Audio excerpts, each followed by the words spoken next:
sa bawat araw, hanggang sa araw na ito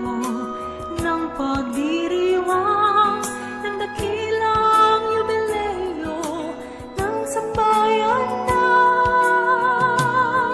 bumuo tayo ngayon ng isang bayang buhay, bayang masigla, bayang mapagmahal, bayang nagtitiwala sa buong may kapal na papanahong Diyoses Diyos ng malolos.